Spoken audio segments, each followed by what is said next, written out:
Ang masasabi ko lang sa PH Care, PHID?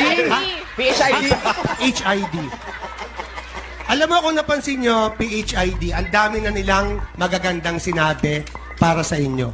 Kung dadagdagan ko pa, baka lumaki ang ulo nyo na.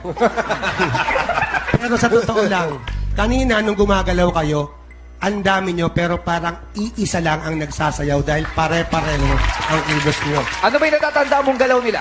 Yung nagmo-move sila, Bong. Nagmo-move. Masyado ka maraming katanungan, Sabi mo Bong. kasi, natatandaan mo eh. Nagmo-move sila eh, di ba? Anong klase mo? Paano galaw? Ganun-ganun lang. Bong!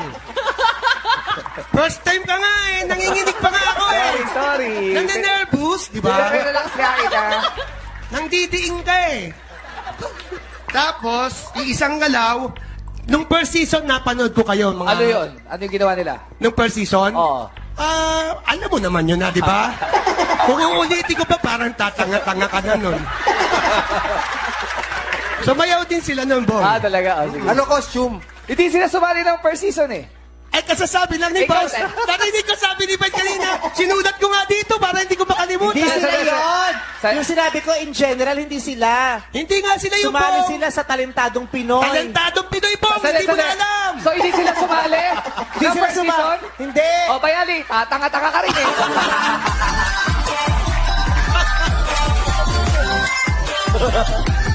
Ayan, nagamit yung lahat yung entablado. Napakagaling nyo. At ang kinatutuwa ko niyan, tatapusin ko na kagad ang mga comments ko sa inyo. Dahil after nito, alam ko, magmamassage pa kayo sa airport.